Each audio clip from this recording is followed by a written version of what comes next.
Hey, what's up guys? Sam here. Welcome back to another video. Don't worry about me. Just taking a quick break. It's been a pretty busy week so far. Yo, in case you haven't heard already, there's been a little bit of iOS 14 code floating around. It's been, traversing. I'm trying to think of like a good T word. There is literally so much to talk about, from unsending iMessages in the future to installing wallpapers from third parties directly in the settings app, system-wide cursor support. This is stuff that we'd only dreamt of that's now going to be a reality. If you haven't already, I think subscribing could be a good idea. There are so many leaks coming out of the woodwork, and I'm looking forward to sharing all of them with you. Drop a like if you're excited. We gotta jump in because we don't have anything else to do. We have no plans. The day's clear. Already we've seen so many leaks from Bloomberg telling us that we'll be able to replace Apple's first-party apps with things like Outlook or Gmail, or even use Chrome over Safari potentially. That was huge. The device support list has already leaked. It's supposed to support the same devices essentially as iOS 13. And even a hands-on video of multitasking in action. Now there's still some debate whether or not this is actually going to materialize, because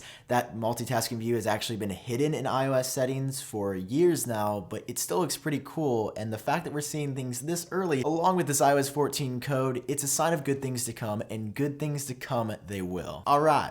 Let's go, let's get some things started here. So on the iOS 14 home screen, Apple is working on a new view for us. Now, it's not super radical. It's really just gonna be an easier way to sort apps, just like Android has had pretty much forever. Apple is bringing list view, which is gonna allow you to sort through things a lot more efficiently. It'll probably be alphabetical, but there's also said to be other filtering options, like look at all your apps that have unread notifications, or look at maybe potentially just web browsers or email apps. So no more struggling on the home screen any longer. They got our backs here, and we're gonna get a list view finally on the iPhone. I wish it was something more radical. I feel like still the way the home screen looks isn't great. It hasn't evolved in forever, but this is at least a step in some better direction. Next up, this one's a bombshell. You know how we got mouse support in iOS 13 through accessibility? It was like, oh, if you want to use this, it's here, but it's never really going to be better than using your fingers. That is set to change drastically with iOS 14. There is so much evidence that not only is Apple working in the software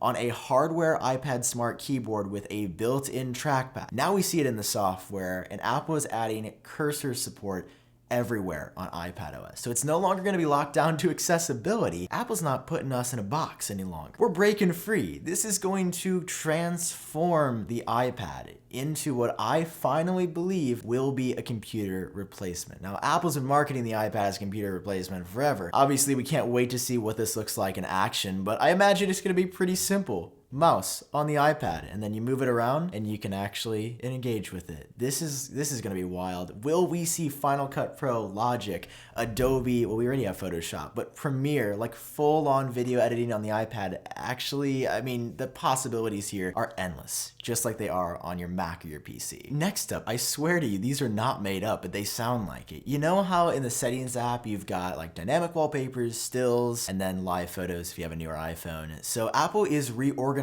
those with more detail, like maybe nature photos or like bubble pictures, so that they're easy to navigate through, but not because Apple themselves is adding so many. Of course, there will be some new wallpapers in iOS and iPadOS 14. It's because Apple is allowing third-party apps for the first time ever to be downloaded from the App Store and place wallpapers in that part of settings. Now, before you guys are like, get this Android out of here, I don't want any third-party stuff in my settings app, I just want to tell you guys that I think this is actually insane. What? Apple allowing third-party wallpapers in the settings app? What's next? Allowing us to change our icons finally? Can you see the progression that's happening here? Apple's opening up things more and more and more. And I mean, we see this as well with the next rumor. So obviously wallpapers in the settings app, redesign wallpaper view, that's pretty big. Obviously when Apple makes a new phone, they try to support as many vocal languages with Siri and accessibility as they can, but they can't always get it 100% right, especially with all the different variants and dialects of language out there. You know, I hear humans are pretty complex. According to MacRumors on this one and a couple of others in this video, of course, all my sources are linked down below in full, Apple is working to allow a system override for voice. Now, I know what you're thinking immediately. Does this mean that Mr. T is coming to the iPhone? Can I get, the character from my favorite show to read Siri lines to me?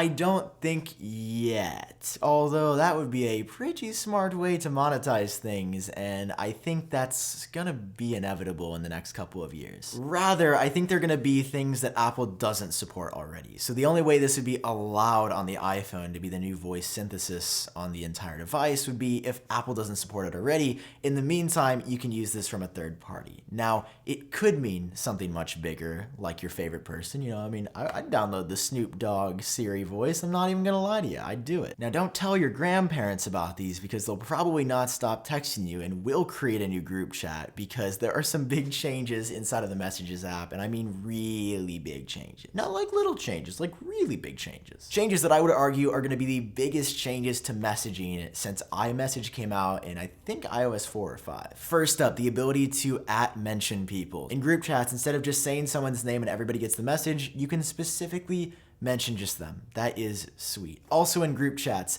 the typing indicator is said to be on the way. So just like in one-on-one chats, you can see when somebody's about to text you, you know, whether it's a breakup text or just a grocery list from mom and dad, it's always a surprise. Hopefully you're actually able to see as well who's typing. That's something I've always appreciated in other apps, especially if you do mention someone, you can tell if they're typing or thinking about it or if they're just ghosting you. But of course, nothing pales in comparison to a wrong text message. Either you texted the wrong person or you had a late night out and had a lot of thoughts at 3 to 4 a.m. You don't like sending texts, especially if they were by mistake. iOS 14 may allow you to unsend messages, and it will probably timestamp it and say that a message was sent initially, but the contents of that message will no longer be viewable. I'm not sure if this one will make the cut because this is pretty controversial. Text messages have long been known, emails, forever, that you can't unsend what you send, so you gotta be careful. Unsending a text message, I could tell you 3 trillion situations where that would have been helpful years ago. The list just keeps going on though. Oh my gosh, if I had a subscriber for every time I've tapped on a text message, gotten distracted for a second, and then not replied to somebody for 3 to 4 days, I'd only have like 17 subscribers, but it happens more than I'm comfortable with. Finally in iOS 14, mark messages as unread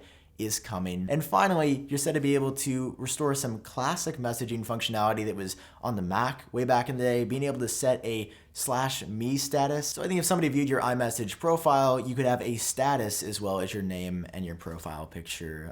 Something fun, let people know what you're up to. I don't know, just put some funny meme or quote there that you enjoy. I think that could be a lot of fun. That's Messages. If anything on this list comes true, I hope it's there because texting is really important as much as I try to hate on it, and I really want these to come to most people. Now moving on down the list here, got a lot of miscellaneous things that iOS 14 is adding, but still interesting nonetheless. Like in the Photos app in iOS 14, there's gonna be a place to submit shot on iPhone photos for Apple's contest. Before, you've done it on Instagram or even through Apple's website by sending an email. Now, straight in the Photos app, you're gonna be able to send in your best photos for Apple's review and maybe get featured on some of their social media. If you're a user of Alipay and you've wanted that in Apple Pay, there is evidence to finally suggest that is coming in iOS 14. I know Apple Pay's been out since 2014 actually, and now we're getting that in iOS 14 so many years later, but Alipay support, it's finally here. A couple of notable HomeKit changes that are coming. So just like you have a way on the iPhone to change your color temperature ambiently throughout the day, there's going to be a native HomeKit feature in iOS 14 that allows you to do the same with your light bulb. So in the morning, have cooler light, then during the day, get slightly warmer, then go back down cool at the end of the day. It's an interesting idea that companies like LifeX have already built in stock to their light bulbs, but Apple's going to allow you to do that with likely any of your light bulbs with iOS 14. And there's also one that I have some big questions about because it involves facial recognition. Apple's said to work on HomeKit secure videos, so that in iOS 14, it could notify you when it recognizes a certain person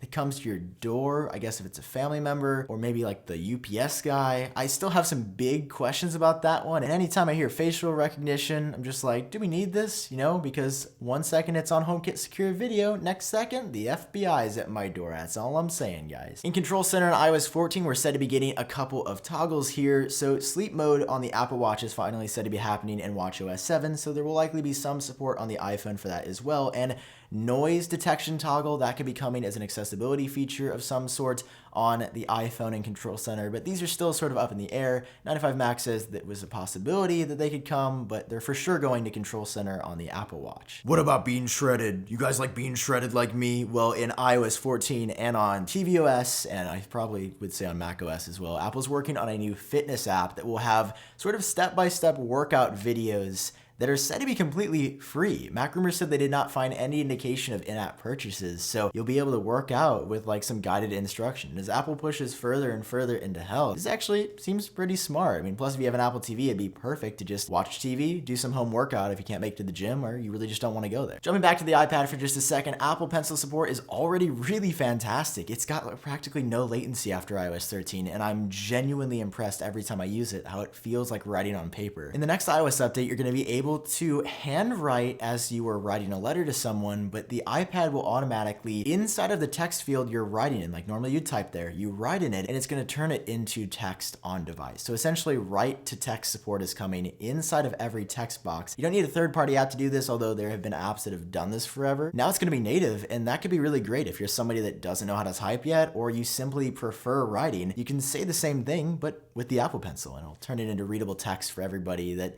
like me, maybe doesn't have the best handwriting. Accessibility options will be getting some upgrades. For example, people that are hard of hearing, Apple's working to integrate some new haptic feedback so that if your iPhone detects a fire alarm of some kind, or maybe a carbon monoxide detector going off, you'll be notified through haptic feedback that you're in an unsafe place and that you totally need to get out. And also under hearing accessibility settings, you might be able to run an audiogram on iOS 14, which would test what frequencies you could hear to possibly help tune maybe a hearing aid, or also, I don't know if you'd be able to do this, but diagnose if you are starting to become harder of hearing. Obviously, there are still questions about a lot of these, but this is an insanely good overview of iOS 14. And again, this comes on top of replacing first-party apps, the new multitasking UI. There is so much more to come. I cannot wait to give you guys more information. I mean, this stuff is freaking awesome, guys. Let's go. Drop a like if you enjoyed the video. Hit subscribe for more in the future. I've been Sam, and I will catch all of you in my next video.